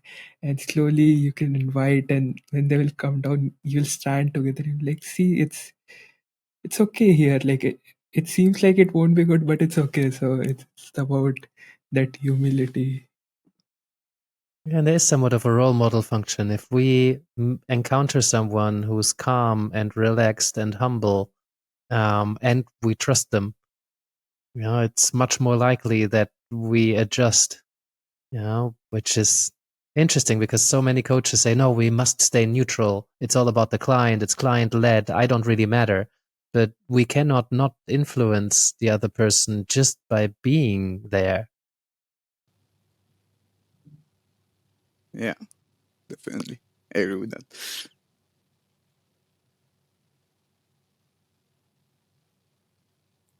I think being there is being just for the client. So when you are truly being there, you are like poof, you're gone. It's no more about you. You are already way down, and you don't need to show any knowledge to them. Rather, it's more about letting go. It's more about unlearning rather than learning and getting somewhere. Well, it depends how you are being, right? Because I think Yeah. that's why it's so important that we know ourselves in this work. I mean, I'm never present during the psychedelic experiences of my clients. I want to kind of remove myself quite consciously from that. There, it's even more important, right? So I don't usually talk about coaches being present during the experience. I think coaching is something that happens before and after. It's a whole nother conversation, perhaps, but I think when I am being the kind of person that prides themselves in their knowledge or in knowing things or having experienced something and came out of the other side, and now I'm picking my clients because I want to help similar people who are like me back then, and I help them and I give them the help that I wish I had back then when I was going through the difficulties. I think when we are being like that and bringing that into the space, of course our clients will resonate with that. Of course you will find that clients will draw on your experience and wanting your answers because you're being with them through that kind of lens. And it takes a lot to put all of what you think you know in a box and keep the lid on while you're really tuning in with someone. And I think this is where a lot of coaching separates, right? Because I used to call this, well, this is therapy when you don't do that, and coaching is when you kind of lean into that, but that's a very old idea of coaching, right? Lots of coaches work by getting their ego out of the way and being humble and holding space. But there's also a lot of value when a coach comes in and says, well, here's a bunch of information. In my experience, it really helps to set good intentions, be really clear about them, have no more perhaps than 3, ideally 1, and it's something that you can throw in a fire with clarity before the ceremony, and then surrender to the experience and just allow everything to happen. Meet the big dark monster with curiosity, like Pollan wrote, like, what are you doing in my mind? What can I learn from you? That's really sound advice, and at the same time, I don't really want to put myself in a position as a coach where I'm the person who's got advice for you, because I find that in coaching, as soon as the client picks up that you have answers that I don't need to work for, they will want more of your answers. They will want all of your answers. And then it's tempting not to do the work yourself because you're being given the answers by somebody who's so experienced in this. And I think that's getting a bit risky. If you pick your clients right, if you pick your coach right, it can be extremely helpful and possibly really necessary. But you're also then losing the position of someone who is helping that person create their own answer. And there is a way of a hybrid. It's possible to hybrid this in some way. Here is where it comes, Yannick, especially when talking about plant medicine, what we talk about the experience, bringing deeper knowledge and becoming you more humble, because what I've seen is that the answers you may get are not answers that you're expecting from, in a way that, like typical, like in the jungle, like the answers are really like, what do you think about this? Go and study it. Go and study it. Go and sit with it. Go and work with it. Like you won't get as much like this is A, B, C, D, deal with it, in a way. And the more deeper it seems that the more deeper people study the plants, as in traditional knowledge, they're learning from the plant, then the answers they are given, but the answers are not like categorical in a way. And there's a difference when people learn how to be a coach or psychedelic coach or something by learning, where we know certain things about diet, about this, about intention, about how this could work, different techniques. Okay, it's important too. But the wisdom in a way of the plants, that's what allows you to make the balance and see where you can just come up with straight up answer, or reflect the person to themselves. I think that's something, David, you framed very well in the article you wrote about ego dissolution and like not really believing everything that the plant tells you, or like really understanding what it means and not taking it very literally. I think there was an example with the lion and this feeling like being superior, but actually it is a mirror about your narcissism and or about like the pride you already have in you, like and being very fine. It's a fine line in taking things, how you take things that are told you. And I think that is then a very important trait in a coach, to not interpret and not guide into a certain kind of interpretation of it. And at the same time, like being aware of these downsides of like that narcissistic traits can be elevated a lot, especially in plant medicine. Yeah, I think that is partially related to what we were discussing before, no, about this complex place, which is about, on one hand, knowing a lot and reading a lot and having a lot of experience of life and supervision and your own therapy and so on, and at the same time not knowing a lot, no? Or accepting that you ignore a lot, and to have some sort of both abilities present at the same time. No, that is complex because it requires some sort of paradox. No, it is some sort of paradox. Of course, everyone experience is everyone experience, and if I experience, for instance, a psychotic breakdown, that teach me something about my psychotic breakdown, and not particularly something about what the other person's psychotic breakdown is, no? Or my, I don't know, even if I have a long experience with plant medicine, I know a lot about my own plant medicine experiences and the plant experience medicine of some people, but none can be absolutely ignorant about the plant medicine experience of my new patient. No? So it's kind of complex. No, it's not like this or that, but requires both positions. And like you were saying, when we approach these ceremonies, often we can receive messages, and sometimes these messages can be quite healthy and constructive and positive, and sometimes the messages that we receive can come from other sources, from our ego, from our fears, from our wishful thinking, from our fantasies. Like, it's complex because when we take a psychedelic, we open spaces, different spaces. Some of them are internal, some of them are less internal, more external, and we open doors and we don't know what is going to cross the door, and all kind of things can cross the door. So it's super important to develop this ability to differentiate what are we working with today, and this discernment is quite valued in many wisdom traditions, and I think that we have so much to learn about this discernment in the context of psychedelic work. And a key aspect to develop this discernment is self-knowledge, and self-connection, because our culture emphasizes all time in disconnection. We receive all kind of messages around: take your holidays to disconnect, drink this to disconnect, use your mobile to disconnect. Everything is inviting us to disconnect.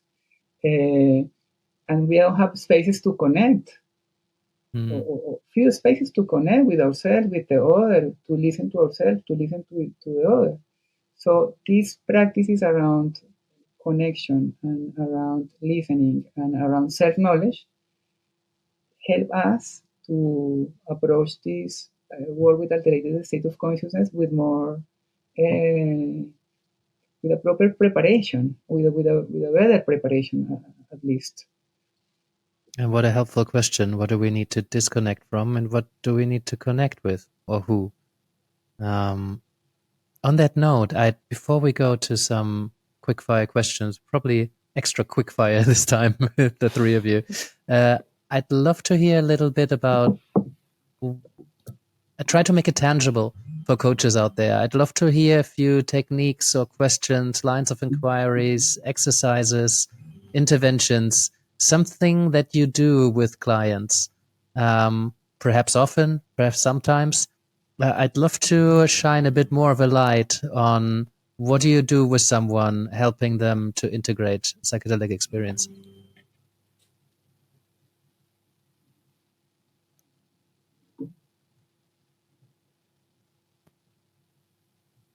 Sure. Holding space. Silence is a good one.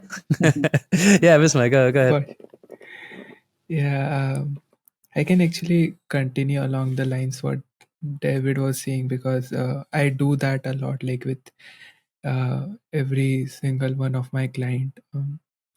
Whatever the insight you are getting on psychedelics or general in life, can you, and if that insight is about you taking a particular action or you going into a certain direction of your life, can you just think of the exactly opposite way and hold it in your mind and see how you feel? If you can't do that, then probably it's the fear of that opposite thing which is driving you to take that action. So it may be you want to take a big step, you want to break up just after having experience. So can you be like, okay, but what if I don't break up?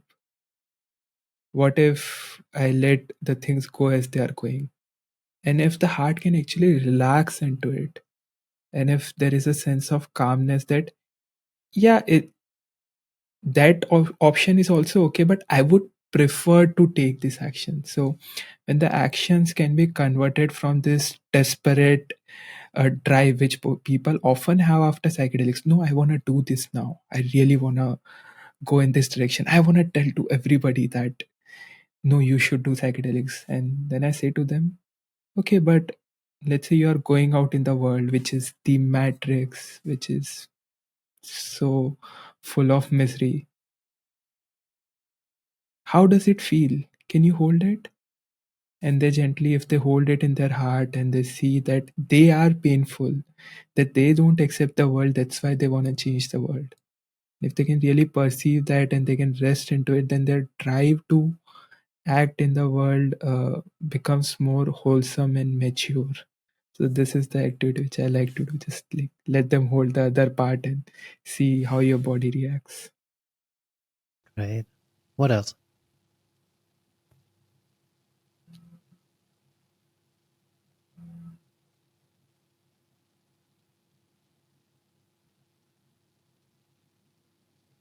Well, perhaps I can share a little bit. I have been finding very useful in my own practice to work with dreams, to pay a lot of attention to dream life. So I often ask my clients to bring their dreams to the sessions, and so we can listen to the dreams together. And at one point, start to notice patterns in the dreams, and often also patterns between the dreams and the content of the sessions, of the psychedelic sessions. And I think that is interesting also because bring the attention to the inside. No? Often our attention is outside of us, and this kind of activities like meditation and breathing, or journaling, or writing your dreams, or paying attention to your emotions, uh, are in the same direction in the sense of focusing more on the internal experience, less on the rational activity, and leading the attention there is, I think, generally useful. And I think that also pay attention to the body reactions, no? The posture, the voice, the position of the arms, the position of the hands, and just basic, essential stuff about the body is also powerful because our social tendency is to be a lot in our mind, no? In our brain. I'm very disconnected or dissociated from our bodies, and often plant medicine lead people to our bodies and to what is going on with our bodies and with our emotions. And so every practice that goes in that direction, I think that is can be useful. Andres?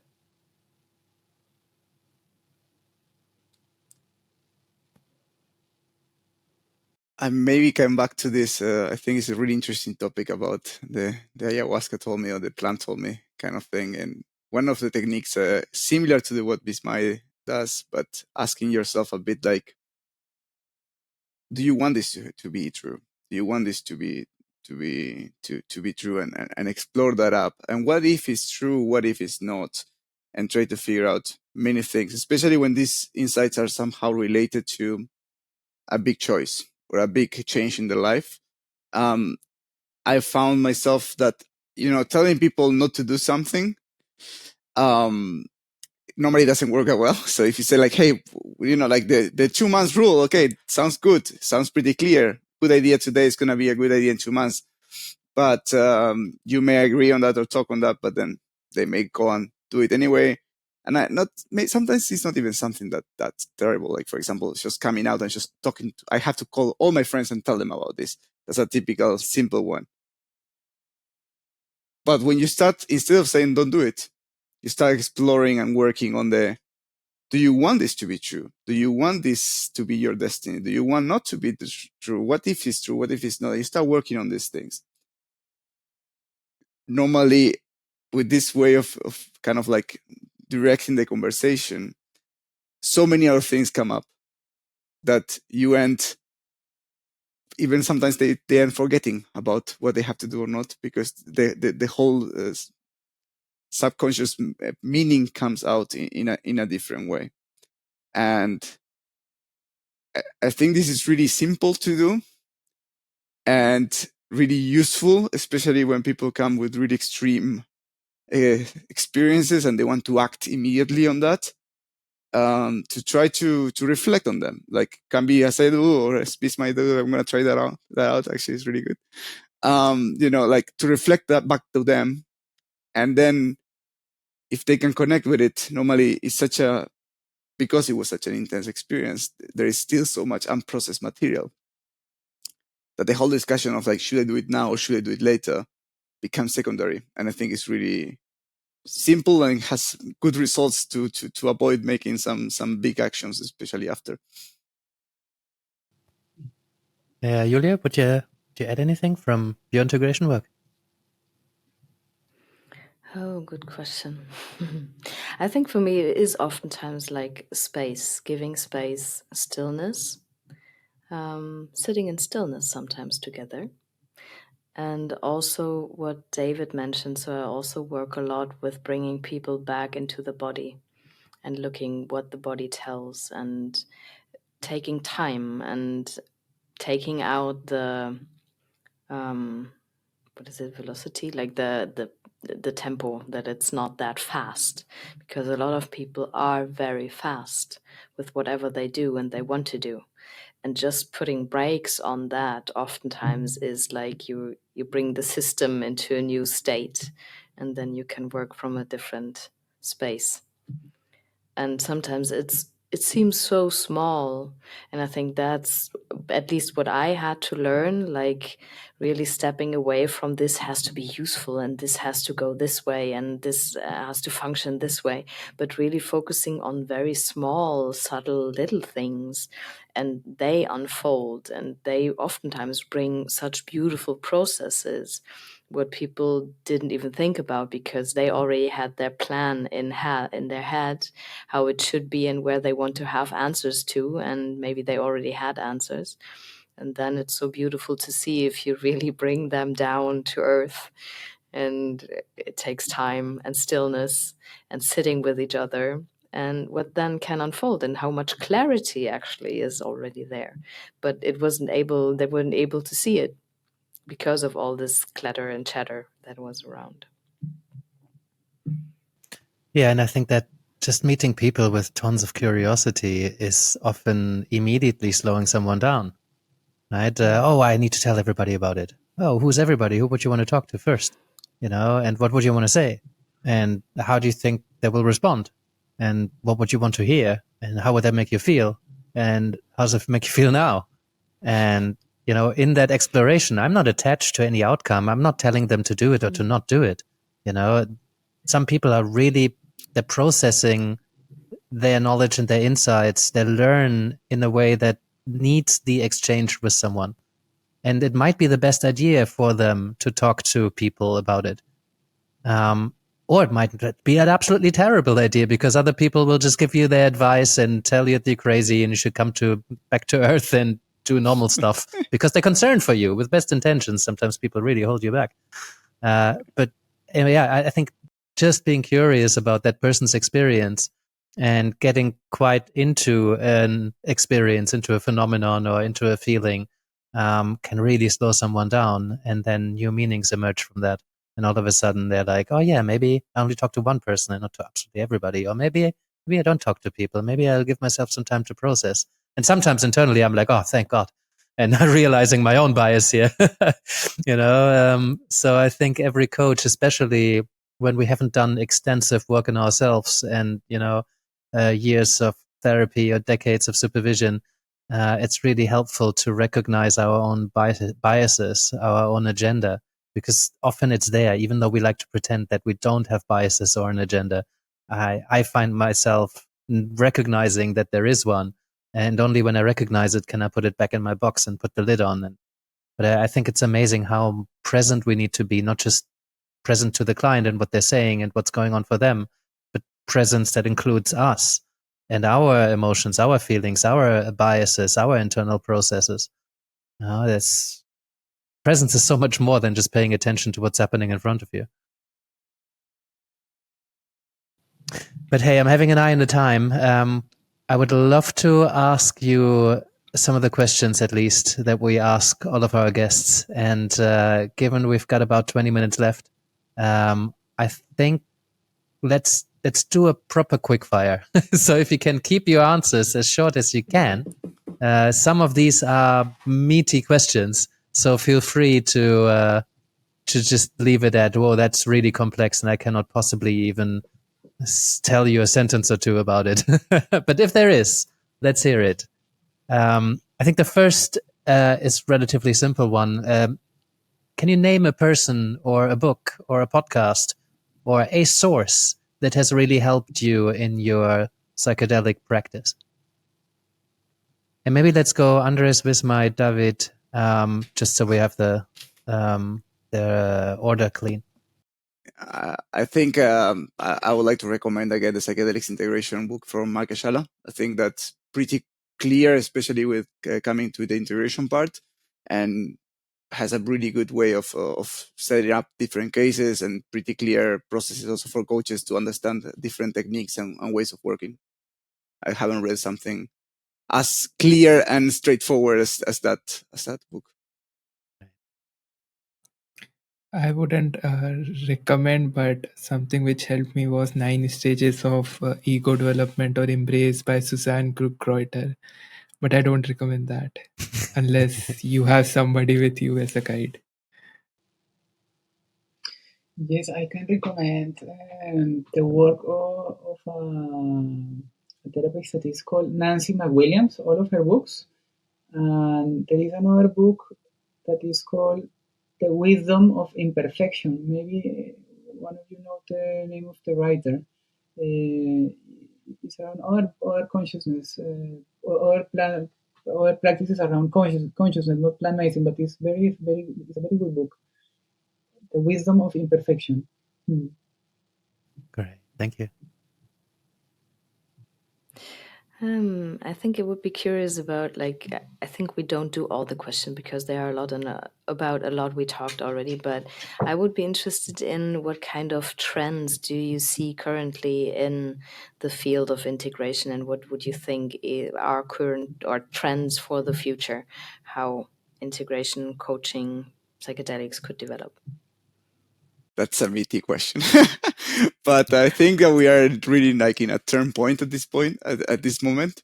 One part of me thinks that the whole unified psychedelic field as we are talking now is going to split, and we're going to start talking about the medicalized part and the spiritual, more traditional indigenous part on the other side, which just doesn't mean that doesn't need support and integration. But I do see these two paths and the whole unified renaissance splitting into different tribes. You can already see it. The fight has already started. People are not as friends as they look like. And when it comes to integration, I do see this evolving into a way that we can provide these experiences even for healthy, to call it in a way, healthy people in a safe and meaningful way, and not just that much focus on the treatment of diagnosis and symptoms. What I would add on to Andrea's point, I agree with him, is what I really like is now people are really trying to understand it's not a magical pill which can cure you, like, and not everybody is doing it like back in 60s 70s. It's not going that way, so I'm happy about that.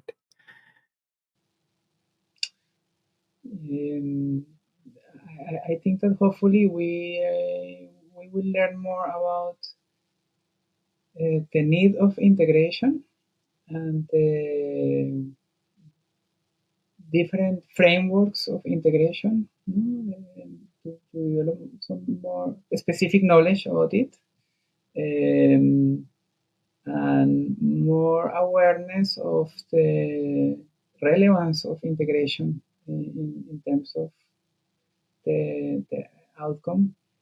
And hopefully,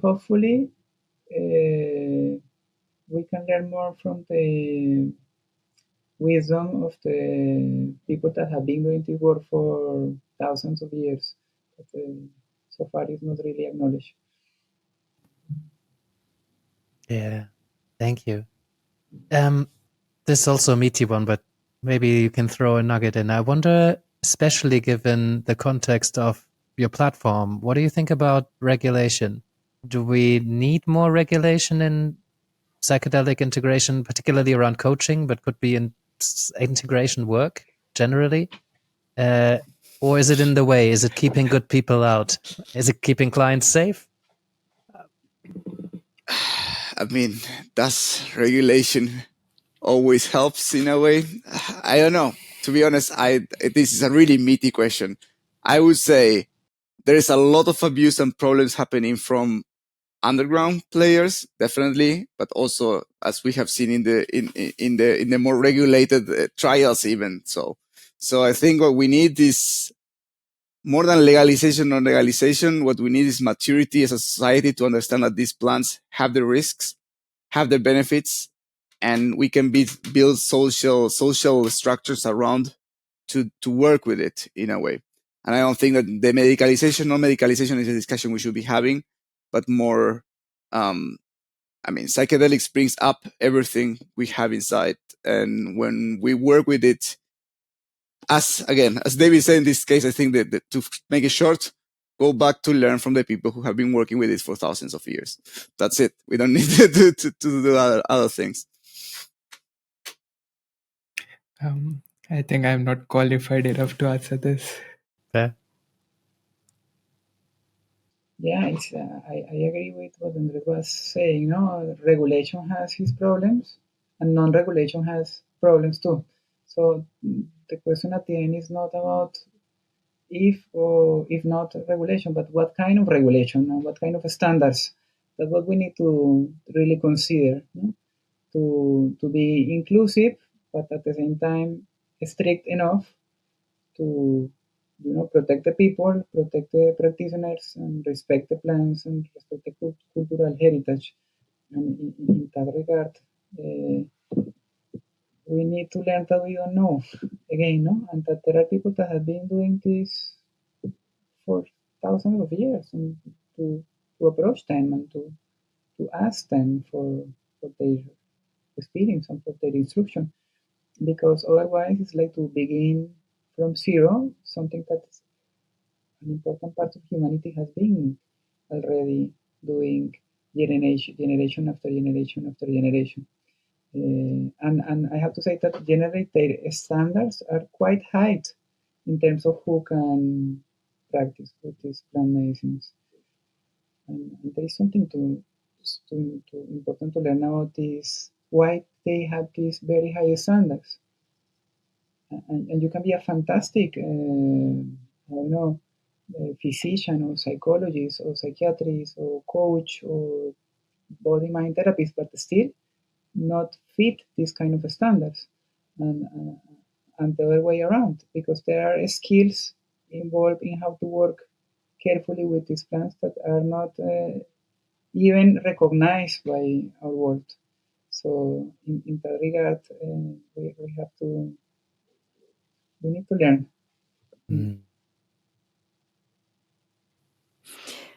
Maybe one last question before we dive into where people can find you.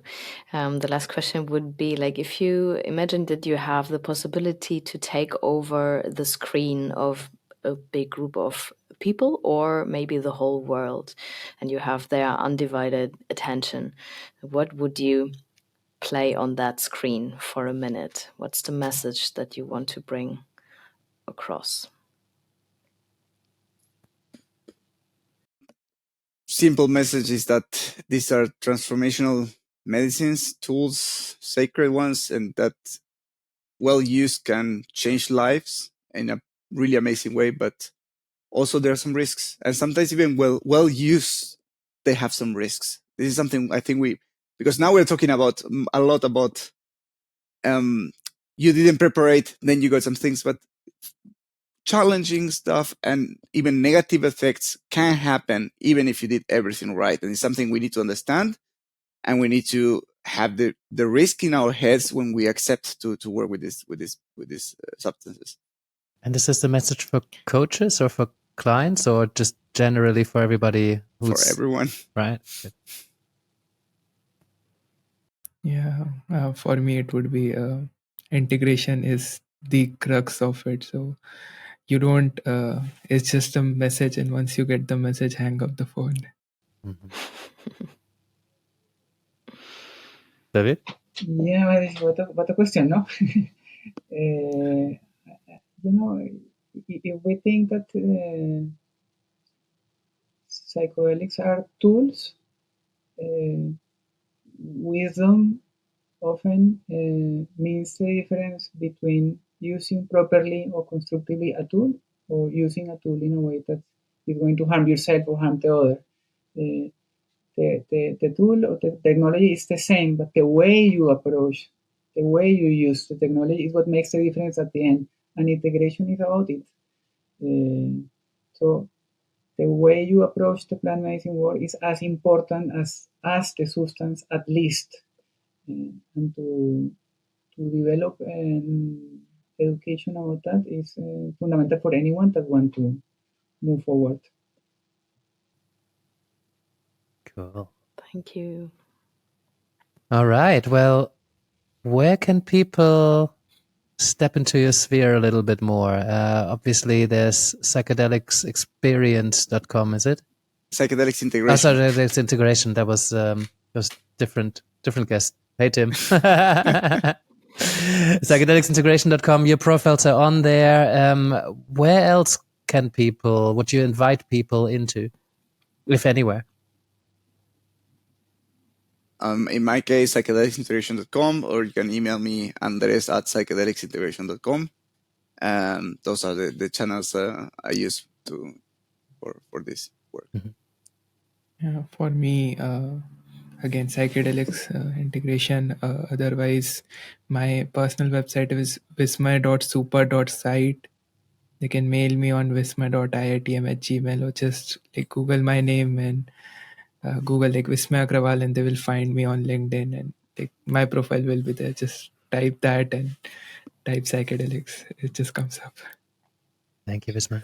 David? In my case, you can find me in psychedelic integration in the website of Andres, and in the ICER Support Center. And what? Sorry? In the ICER Support Center. Mm-hmm. Yeah. Wonderful. Good. Julia, any parting words? Thank you so much for the little party that we could have here in the afternoon, at least for us in Europe. So it was wonderful to have all your perspectives here and your shares. So thanks a lot. Yeah, amazing how 2 hours can fly by, and there's so many more things we could discuss. So thank you for opening some doors. If people are listening to this, I'm really curious what you took from this, what kind of insights, what kind of questions emerged, because, these conversations are supposed to create more conversations, and that requires other people to take part in the conversations. So I really hope we started some conversations. I'm always curious to hear where these conversations go. So do let us know if it sparked something. I always say, if any of it resonates, make it swing. So I hope people can take that and carry it out. Thank you so much. Thank you very much. Thank you so much for a great conversation. So much.